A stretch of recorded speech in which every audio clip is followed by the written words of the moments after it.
Alors bonjour mesdames et messieurs, nous recevons aujourd'hui Amélie Pelland, coordonnatrice pour Action Logement Lanaudière. Bonjour madame Pelland. Bonjour. On va discuter là, des hausses de loyer, des recommandations de la Régie du logement à chapitre et des recours des locataires s'ils reçoivent des avis d'augmentation qui leur semblent ne pas être réalistes. Alors d'abord, là, est-ce qu'on peut expliquer, faire une petite revue, passer ça en revue, quelles sont les recommandations de la Régie du logement qui ont sorti il n'y a pas longtemps pour les divers types d'appartements? Parfait. Donc, à chaque année, la Régie du logement va suggérer des pourcentages d'estimation pour évaluer si une augmentation de loyer est correcte ou non.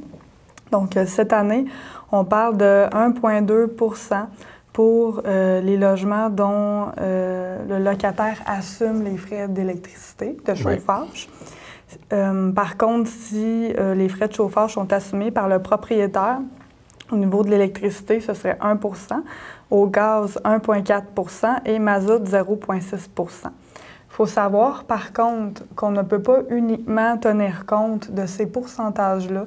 Il faut aussi considérer d'autres informations. Par exemple, si les taxes municipales et scolaires ont augmenté. Okay. Et j'invite les gens à faire attention parce que même si la Ville annoncerait une réduction des taxes, si l'immeuble est réévalué par la Ville, donc à ce moment-là, ça peut faire indirectement aussi augmenter les taxes. Okay. S'il y a eu des réparations dans le logement ou dans l'immeuble et également s'il y a eu, par exemple, augmentation des assurances, augmentation des frais de déneigement. Donc, nous, Action Logement, on aide les locataires à faire une estimation. On dit estimation parce que malheureusement, souvent, il nous manque des informations que seul le propriétaire dispose. Mais les Justement, taxes, comment on peut savoir là, pour les taxes, par exemple? C'est très facile. Donc, les taxes municipales et scolaires, maintenant, on y a accès par Internet. Donc, pour la plupart des villes, là, on va sur le site de la ville et on va voir dans le rôle d'évaluation foncière et on a accès à cette information-là. Pour ce qui est des commissions scolaires, des SAMAR et des affluents, ça va faire quelques années qu'on va sur leur site Internet et qu'on peut aussi avoir l'information. Si on est moins habile avec Internet, c'est possible aussi d'appeler à la ville, d'appeler à la commission scolaire. C'est une information publique. Donc, oui. À ce moment-là, on peut voir s'il y a eu une augmentation qui justifierait l'augmentation de loyer. Et comment, justement, ça va moduler ce 1,5 %-là, par exemple, si le propriétaire a eu une augmentation X là, Est-ce qu'on peut donner une idée, là, comment ça fonctionne? Bien, en fait, dans un premier temps, on va considérer là, le pourcentage qu'on va multiplier fois le loyer, ce qui nous donne une idée, une première idée d'augmentation.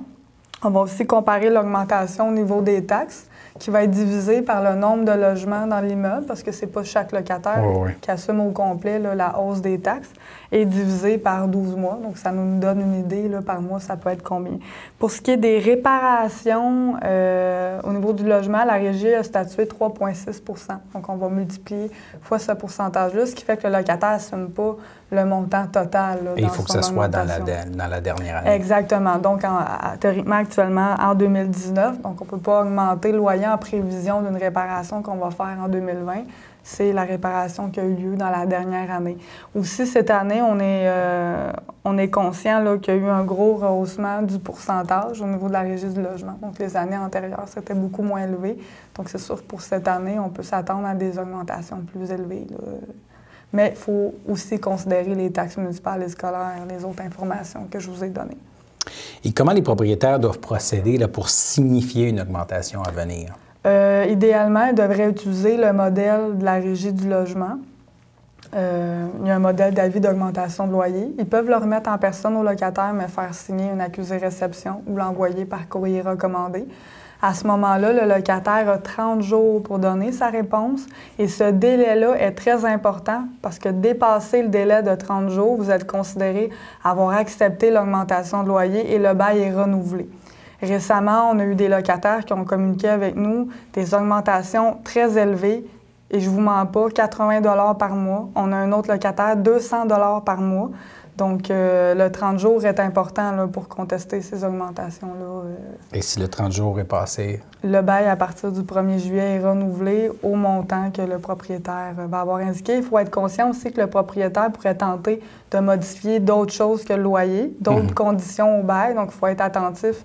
S'il y a des modifications qu'il souhaite faire et qu'on n'est pas d'accord, il faut à ce moment-là aussi les contester.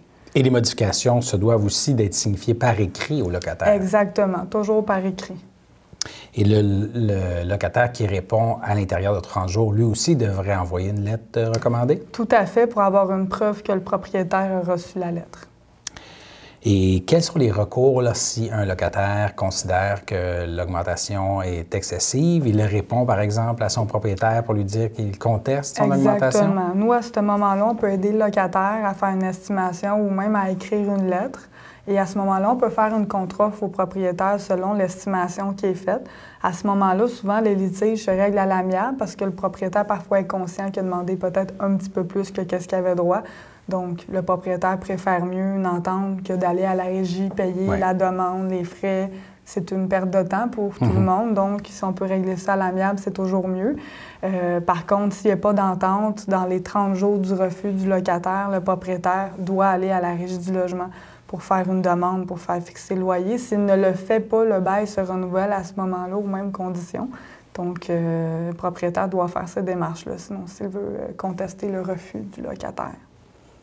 Et une fois que la cause, par exemple, se rend devant la régie, le locataire doit se préparer en vue de ce qu'il va dire devant les régisseurs? Oui, tout à fait. C'est sûr que la grosse partie du travail, ça va être au propriétaire de justifier son augmentation de loyer, d'apporter ses factures, ses justifications.